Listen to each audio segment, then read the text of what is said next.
The Untold Saga of Edward Longshanks. What do you get when you mix a towering king with a lisp, a love story that defied royal norms, and a crusade that ended with a poisoned dagger in a tent? You get Edward Longshanks, England's iron-willed monarch who ruled not just with a crown, but with a hammer. How did a boy born in Westminster become the warrior king who crushed rebellions, redefined law, and turned castles into symbols of domination? Why did he expel an entire community, rewrite justice, and chase a Scottish rebel across the Highlands in his final days? And what made him both a hero to some and a tyrant to others? This is not just the story of a king, it's the story of ambition, betrayal, reform, and legacy.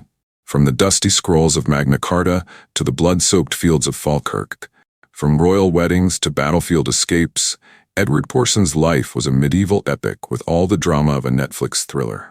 So buckle up, history lovers. Because once you meet the man they called Longshanks, you'll never look at a crown the same way again. It all began on June 17, 1239, in the Palace of Westminster, where baby Edward made his grand entrance into the world. Presumably with a dramatic flourish and a lisp. His father, Henry III, was England's reigning monarch, a man so pious he probably blessed his breakfast, but so simple-minded he could be outwitted by a particularly clever sheep. His mother, Eleanor of Provence, was sharp, ambitious, and French, which in medieval England was basically the trifecta of suspicion.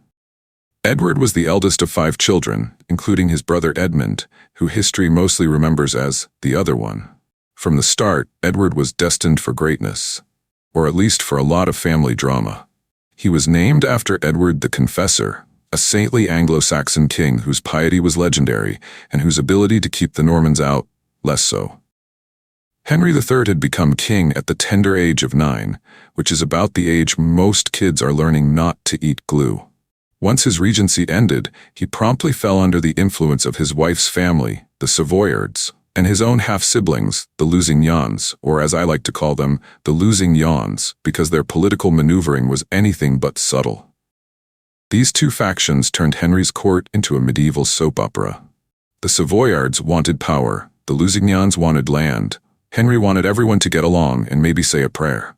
His impartial favoritism, yes, that's a thing, enraged the English barons, who were already grumpy about the Magna Carta, a document that basically said, "Dear King, please stop being a tyrant. Love everyone." As tensions boiled, enter stage left, Simon de Montfort, Henry's brother-in-law and the barons' chosen champion. Simon was charismatic, controversial, and had the political subtlety of a trebuchet. He married Henry's sister and promptly began leading the charge against royal mismanagement. Meanwhile, young Edward was growing up in this royal circus. At age 10, he was appointed to rule Gascony, a chunk of southwest France, replacing Simon, who had annoyed the locals. But Edward didn't actually go to Gascony. Instead, his father went in 1253, leaving Edward behind like a kid grounded from summer camp. While in Gascony, Henry arranged Edward's marriage to Eleanor of Castile, a political move to pacify Castile's claims to the region. But plot twist, Edward and Eleanor actually liked each other. Like, genuinely. They were the medieval power couple, producing 16 pregnancies because contraception hadn't been invented yet, though heartbreakingly, many of their children didn't survive. Edward remained faithful to Eleanor throughout her life, which in royal circles was as rare as a dragon sighting. Their love story was the one bright spot in a sea of political chaos. As Edward grew, so did his legs. By adulthood, he was 6 feet tall, practically a giant in medieval England, and earned the nickname Longshanks, which sounds like a pirate but means long legs. He also had a lisp and a drooping eye, courtesy of his father's gene pool. But don't let the speech impediment fool you. Edward was becoming a warrior. At 17, he tried to rule his Welsh territories, but his mother's meddling and unpopular appointments led to rebellion. One of his armies was crushed and his father refused to help. So Edward did what any ambitious prince would do. He switched allegiances. It was 1264, and England was about as politically stable as a Jenga tower in a windstorm. Edward, now a strapping young lad with legs longer than a Welsh winter, was commanding a division of his father Henry III's army. The enemy? His own uncle, Simon de Montfort, a man who had the tactical brilliance of Napoleon and the charm of a tax collector. Edward, ever the eager warrior, routed his opponents and chased them off the battlefield like a knight in a caffeine-fueled frenzy. But while he was off galloping after glory, Simon pulled a classic, "while you were out" maneuver and crushed the rest of Henry's forces. The result? Henry was forced to sign a humiliating peace deal that made Simon the de facto ruler of England, while Henry was reduced to a royal sock puppet. And Edward? He was taken hostage. Because nothing says family reunion like locking up your nephew to keep your brother-in-law in line. Now, captivity didn't suit Edward. He was allowed to ride with his guards and train, which was like giving a lion a treadmill and hoping it wouldn't notice the cage. In 1265, Edward pulled off one of the slickest escapes in medieval history. He wore out his guards' horses, then leapt onto a fresh one like a scene straight out of Braveheart, the prequel. And just like that, he was gone, off to rally support and plot revenge. Edward began his comeback tour by capturing Worcester and Gloucester, trapping Simon in Hereford.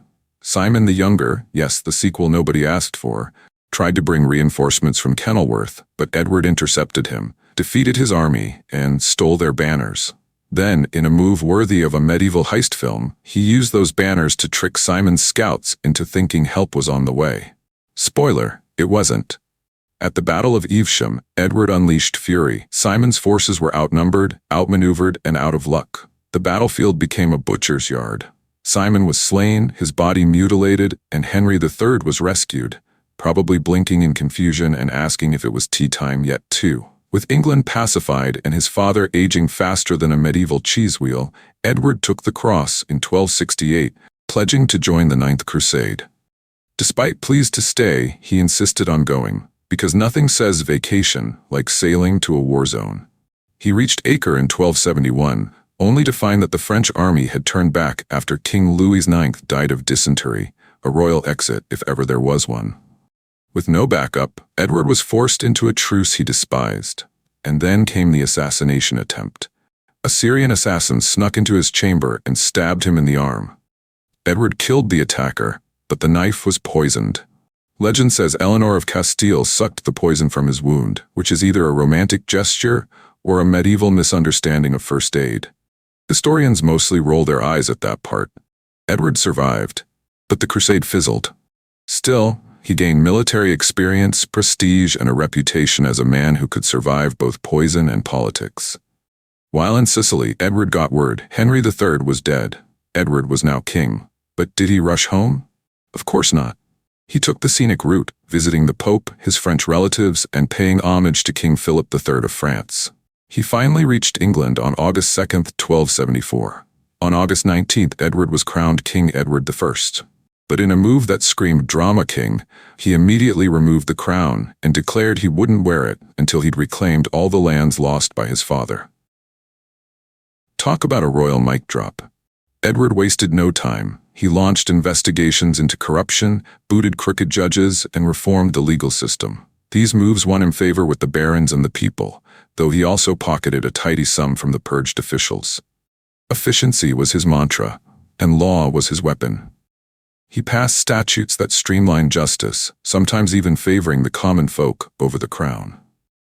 It was a new era, one where the king wasn't just a figurehead, but a force of reform.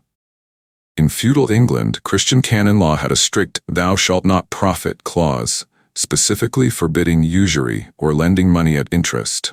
This left a gaping hole in the economy, which the Jewish community, not bound by these laws, filled with financial finesse. They became the kingdom's moneylenders, funding everything from castle repairs to noble gambling debts. But popularity? Not so much. The Jewish lenders were resented, not just for their role, but for their success. Edward himself and his inner circle often benefited from their services, only to turn around and tax them into oblivion. It was like borrowing your neighbor's ladder, then charging him rent for the privilege. Eventually, Edward saw political gold in anti-Semitism. In 1290, he issued the Edict of Expulsion, banishing all Jews from England. It was the first permanent expulsion of Jews by a European state. The timing? Tisha B'Av, a Jewish day of mourning. The optics? Ruthless. The result? A surge in Edward's popularity among the Christian majority, and a tragic chapter in England's history. Despite his iron-fisted tactics, Edward was no legal slouch. He worked within the framework of Magna Carta like a chess grandmaster, playing with bishops and barons. He summoned more parliaments than any medieval king, turning the dusty halls of governance into a bustling arena of petitions and justice. Petitions became the medieval version of customer service. Citizens could submit grievances, and Edward's aides would review them. It wasn't perfect, but it was revolutionary. Justice was no longer a royal whim. It was a process. Crime, however, was on the rise, possibly fueled by Edward's own wars. The traveling royal justices were overwhelmed, so Edward replaced them with special commissions. Whether this lowered crime is debatable, but it laid the groundwork for England's future legal system. Edward wasn't just a king, he was a showman. He spoke English, a rarity among kings, and he knew the power of myth. So when the supposed bones of King Arthur and Queen Guinevere were discovered at Glastonbury Abbey, Edward and Eleanor staged a royal spectacle. He carried Arthur's bones, she carried Guinevere's. Together, they reburied them at the high altar, casting themselves as the reincarnation of Britain's legendary couple.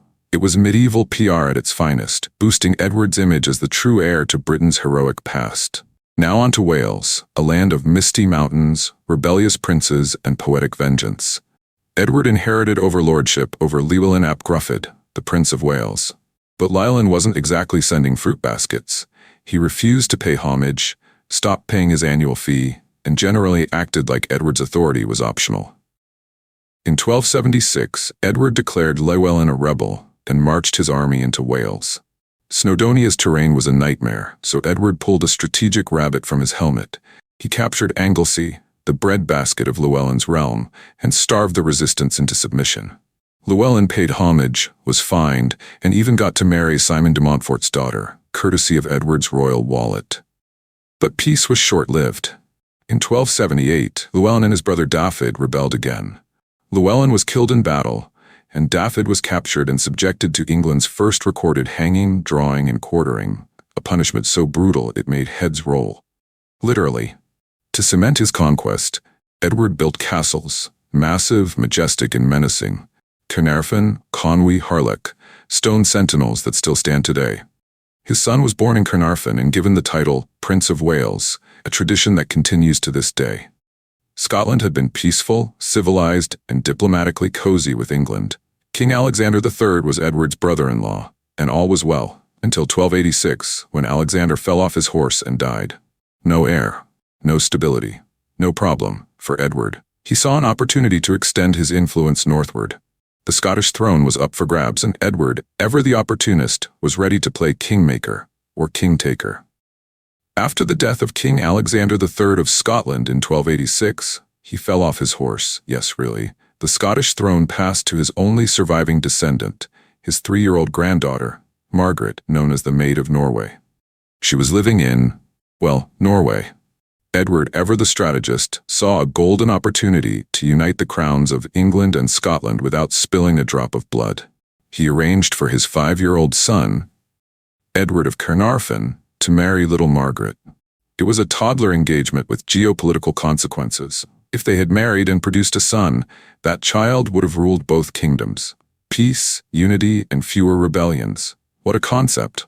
But fate, ever the drama queen, intervened. Margaret died en route to Scotland in 1290, likely from illness, and with her death, the direct line of William the Lion came to a tragic end. With no clear heir, the Scottish throne was up for grabs.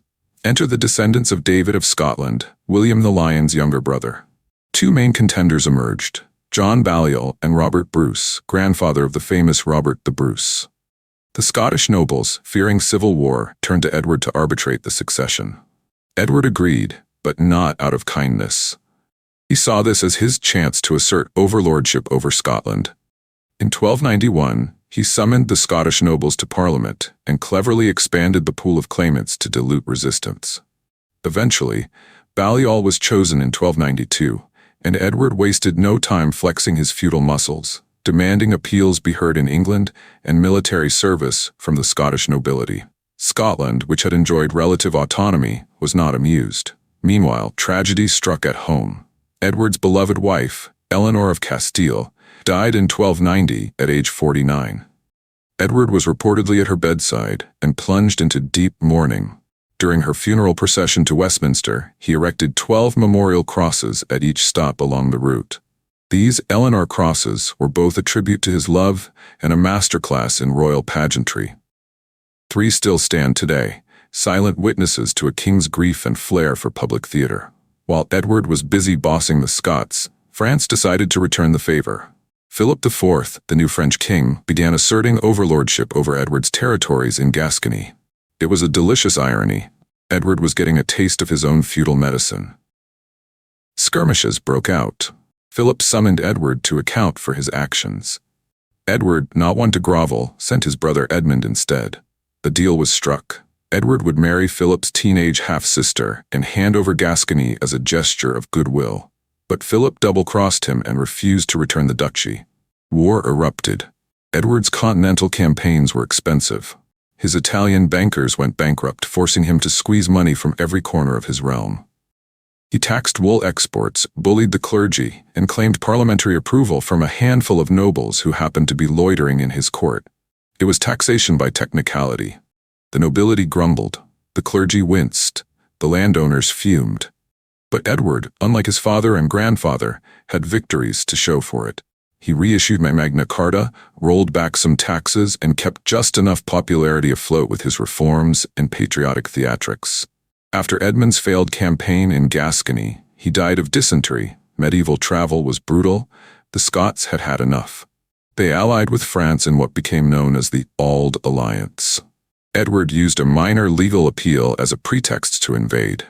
In 1296, he marched to Berwick and, when the town refused to submit, massacred the population. He steamrolled through Scotland, forcing nobles to submit and deposing John Balliol, who was sent to the Tower of London and later exiled to France. Edward abolished the Scottish kingship and declared Scotland a possession of England. He even stole the Stone of Scone, the sacred coronation stone, and installed it in his own throne. It was a mic-drop moment of medieval domination. But Scotland wasn't done. In 1297, rebellion flared again, led by a lesser noble named William Wallace. Edward, distracted by his French campaign, which was unraveling thanks to flaky allies, left Scotland in the hands of greedy, heavy-handed nobles.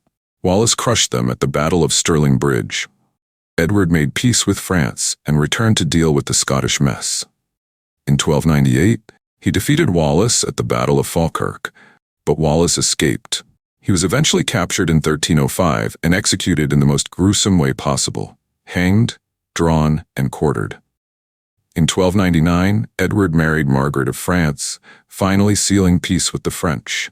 He was reinstated as Duke of Aquitaine in 1303, and French support for the Scots dried up. By 1304, Scotland was subdued again, with Stirling Castle handed over. Edward had conquered Wales and Scotland, but his age was catching up. His campaigns were draining, his finances strained, and his enemies persistent. The twilight of his reign loomed, but his legacy was carved in stone, law, and legend. By 1306, Edward was 66 years old, ancient by medieval standards and creaking like a siege tower in a storm. But when Robert the Bruce, a noble who'd been snubbed one too many times, declared himself King of Scots and murdered his rival in a church because subtlety was overrated, Edward's blood boiled hotter than a cauldron in a Welsh tavern. Despite his failing health, Edward rallied his forces once more. He had already conquered Wales, crushed rebellions, and turned Scotland into a royal chew toy. But Bruce's defiance was personal. Edward had offered high positions to many Scots, trying to play nice this time around. But he refused to reward those who had submitted early, Bruce among them.